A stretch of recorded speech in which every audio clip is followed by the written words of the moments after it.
ચાલો લાસ્ટ લેક્ચરની અંદર એટલે કે લાસ્ટ વિડીયોની અંદર આપણે લોકોએ પ્રોઈના કમાન્ડ વિશે ડિસ્કશન કરેલું. હવે આ પ્રોઈના કમાન્ડનો યુઝ કરીને તમે કોઈક ઓબ્જેક્ટ કઈ રીતે બનાવી શકો તે આજે આપણે શીખશું.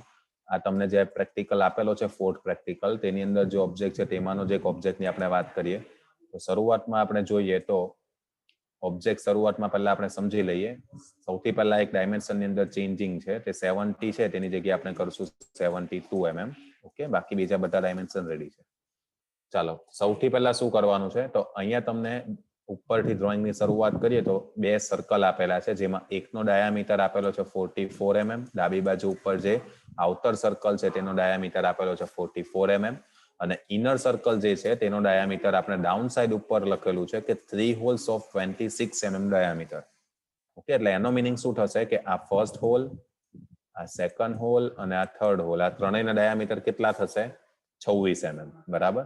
એટલે આપણે શરૂઆત કરશું ત્યારે પહેલા આપણે લેફ્ટ સાઈડ ઉપર એક સર્કલ બનાવશું 44 mm, પછી બીજું એક બનાવશું 26 mm.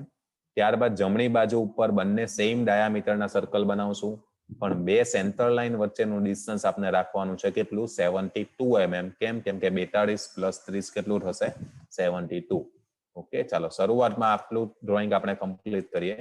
તો પ્રોઈની અંદર જવાનું.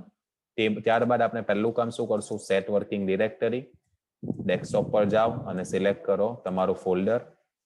ઓકે, હવે આપણે શું કરશું? ફાઇલમાં જાઓ, ન્યૂ ઉપર ક્લિક કરો, સ્કેચ કરવાનો રહેશે, તેથી સ્કેચની અંદર જવાનું અને અહીંયા હું સપોઝ નામ આપું છું પ્રોઈ ફર્સ્ટ ઓબ્જેક્ટ, તો પ્રોઈ 1 અને અહીંથી કરી દો ઓકે. ક્લિયર? શું કરવાનું છે પહેલા? તો ડાબી બાજુ ઉપર બે સર્કલ બનાવવાના છે, જેમાંથી એકનો ડાયામીટર છે 26 mm અને બીજાનો ડાયામીટર છે 44 mm. બરાબર. ડ્રોઈંગની અંદર જુઓ તો એકનો ડાયામીટર છે 26 mm અને બીજાનો ડાયામીટર છે 44 mm. સર્કલ સિલેક્ટ કરો, ફર્સ્ટ અને સેકન્ડ. અત્યારે બે સર્કલ તમારે બનાવી દેવાના છે, જેમાંથી એકનો ડાયામીટર આપવાનો છે 26, એન્ટર. બીજાનો ડાયામીટર 44, એન્ટર. બરાબર. હવે શું કરવાનું છે? આ જ સેમ સાઇઝના જમણી બાજુ ઉપર બે સર્કલ બનાવવાના છે, જ્યાં બે સેન્ટર લાઈન વચ્ચેનો ડિસ્ટન્સ કેટલું છે? 72 mm. એટલે ફર્સ્ટ સેન્ટર લાઈન, અહીંથી હોરિઝોન્ટલ અને અહીંથી બીજી એક વર્ટિકલ, અહીંથી કરી દો ઓકે. અત્યારે જે ડિસ્ટન્સ તમને 118 બતાવે છે તે કેટલું જોઈએ છે? 72, એન્ટર. ઓકે, હવે શું કરવાનું છે? સેમ ડાયમેન્શનના બે સર્કલ, એટલે સેન્ટર પોઈન્ટ મળી ગયા પછી ત્યારબાદ R1 આવશે ત્યાં સુધી તમારે દોડવાનું, એટલે બે સરખા થઈ ગયા. બરાબર. પાછું સેમ સેન્ટર અને પાછું R1 આવશે ત્યાં સુધી ડ્રો કરો, એટલે બે સરખા ડાયામીટરના સર્કલ તમે અહીંયા ઘરે બનાવી શકો છો. ઓકે, ચાલો આટલું કમ્પ્લીટ થઈ ગયા પછી પાછા ડ્રોઈંગમાં જઈએ. ડ્રોઈંગની અંદર ડાઉન સાઈડ ઉપર વાત કરીએ તો ત્રણ સર્કલ છે. સૌથી પહેલા નાનું સર્કલ, પછી સૌથી મોટું સર્કલ અને બંનેની વચ્ચે એક એવું સર્કલ બનાવવાનું છે કે જ્યાં ઘડી 10 mm ડાયામીટરના 6 હોલ રેડી કરવાના છે. ઓકે, તો આના માટે હવે આપણે શું કરશું? સૌથી પહેલા એક ડાઉન સાઈડ ઉપર નાનું સર્કલ આપેલું છે 26 mm નું અને સૌથી મોટું સર્કલ આપેલું છે 60 mm નું. હવે બેની વચ્ચે જો સર્કલ બનાવવું હોય તો મારે શું કરવું પડે? તો 60 - 26, તો આ મને મળશે 34. ઓકે, એટલે ટૂંકમાં તમે એવું કહી શકો કે બે વચ્ચેનો જે ગેપ છે તે તમારો કેટલો છે? 34 mm.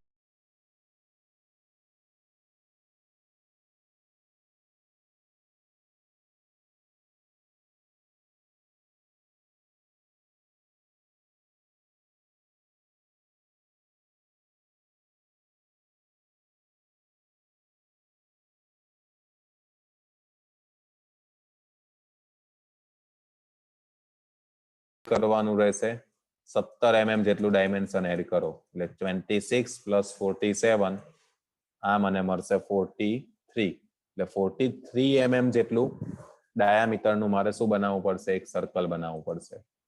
ઓકે, ચાલો બનાવીએ. એટલે ત્રણ ડાયમેન્શન યાદ રહી ગયા, એક 60 mm, એક 43 mm અને બીજું એક આવશે તે 26 mm. Okay, circle. હવે આ સર્કલ બનાવવા માટે પહેલા આપણે જોઈશું બીજું,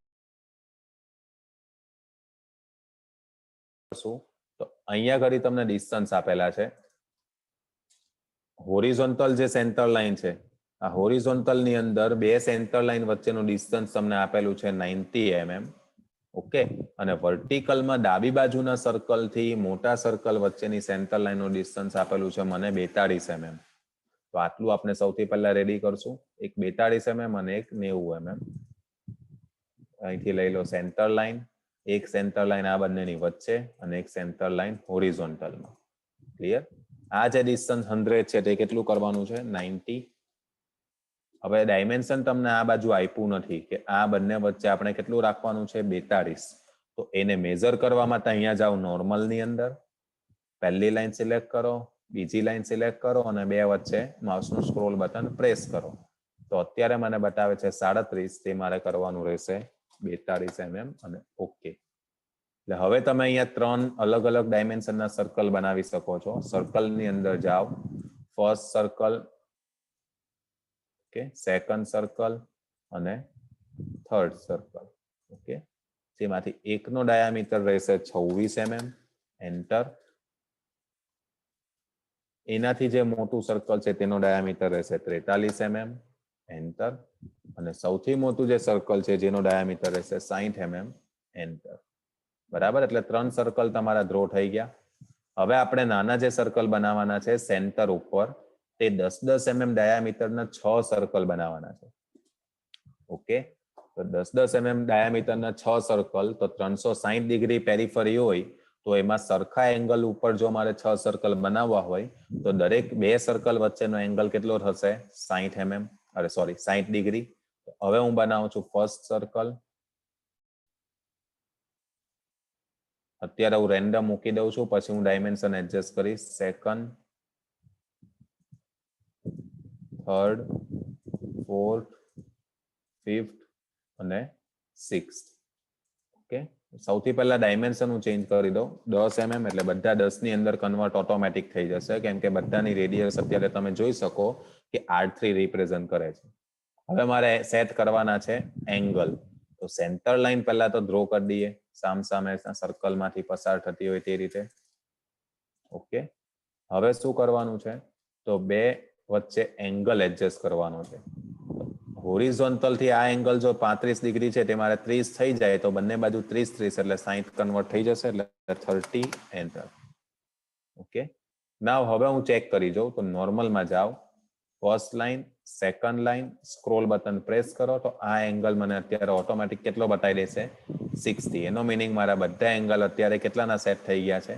60 mm ના. જે લાઈનની નથી જરૂર તેને શું કરી દેવાની રહેશે? ડિલીટ. સિલેક્ટ કરો અને ડિલીટ, સિલેક્ટ કરો અને ડિલીટ. Okay,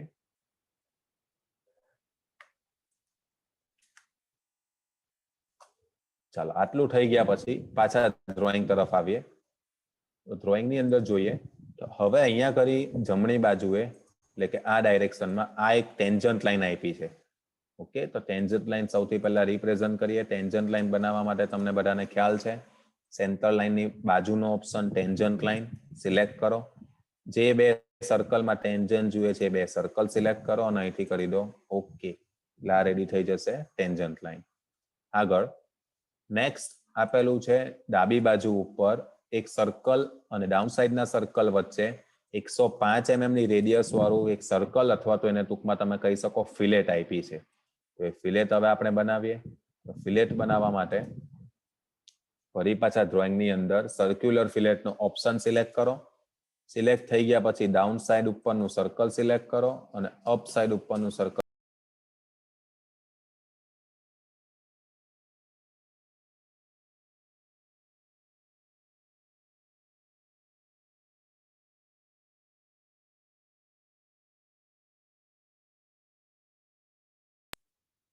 okay. એટલે 105 mm ની રેડિયસ આપણી રેડી થઈ ગઈ.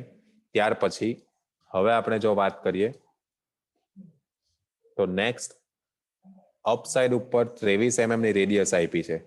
તો અપ સાઈડ ઉપર 23 mm ની રેડિયસની ફિલેટ બનાવવી છે, તો તેના માટે પાછા જઈએ સર્ક્યુલર ફિલેટ ઓપ્શન સિલેક્ટ કરો. ફર્સ્ટ સર્કલ અને સેકન્ડ સર્કલ અહીંથી કરો ઓકે. અત્યારે જે રેડિયસ બતાવે છે 30 mm તે મારે કરવાની છે 23 mm કરો અને 23 mm આપીને શું કરવાનું રહેશે? એન્ટર. બરાબર. એટલે આ મારી 23 mm ની રેડિયસ વાળી શું રેડી થશે? ફિલેટ મારી રેડી થઈ જશે. બરાબર. નાઉ નેક્સ્ટ,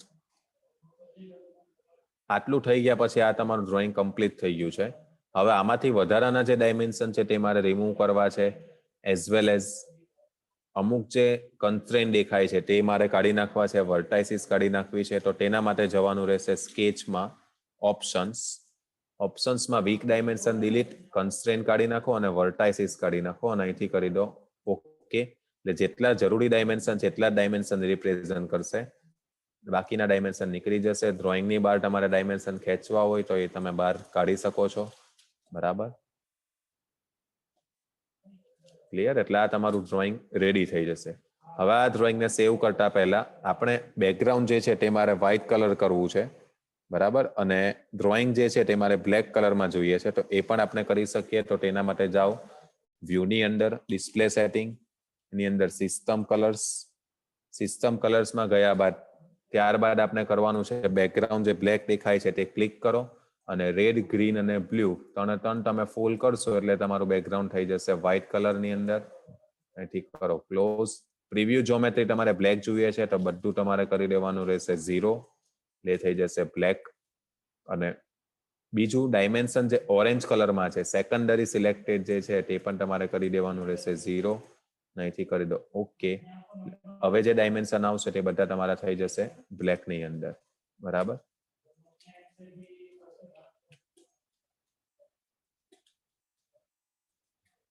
ક્લિયર? એટલે આ તમારું રેડી થઈ જશે ડ્રોઈંગ. હવે ત્યારબાદ ડ્રોઈંગને તમારે સેવ કરવું હોય તો ફાઇલમાં જઈને સેવ કરવા માટે અહીંયા ઓલરેડી તમે નામ આપ્યું છે, અહીંથી કરો ઓકે. અને બીજી કોઈક જગ્યાએ સાથે તમારે સેવ કરવું છે તો ફાઇલમાં જઈને કરો સેવ અ કોપી અને અહીંયા હું કોઈક નામ આપી દઉં, સપોઝ ફાઇનલ _pro_e_1. એટલે આ મારું ડ્રોઈંગ થઈ જશે ફાઇનલ. અહીંથી કરી દો ઓકે. ડ્રોઈંગને જો તમારે જેપીજી ની અંદર સેવ કરવું છે તો અહીંથી સિલેક્ટ કરો સ્નીપિંગ ટૂલ. સ્નેપિંગ ટૂલમાં સિલેક્ટ કર્યા બાદ એરિયા સિલેક્ટ કરો અને અહીંથી કરવાનું રહેશે સેવ. ડેસ્કટોપ ઉપર તમારું જે ફોલ્ડર હોય તે ફોલ્ડરની અંદર તમારે સેવ કરવાનું રહેશે. બરાબર, સપોઝ F1 અહીંથી કરી દો સેવ અને હવે કરી દો ક્લોઝ. એટલે એ ફોલ્ડરમાં તમારું સેવ થઈ જશે. બરાબર, હવે આ જેપીજી ને તમે પીડીએફમાં કન્વર્ટ કરીને પછી તમે એની પ્રિન્ટ આઉટ કાઢી શકો છો.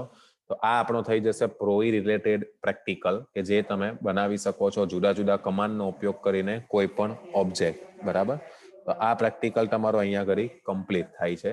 એટલે કે આ ઓબ્જેક્ટ તમે આ રીતે અલગ અલગ રીતે બનાવી શકો છો.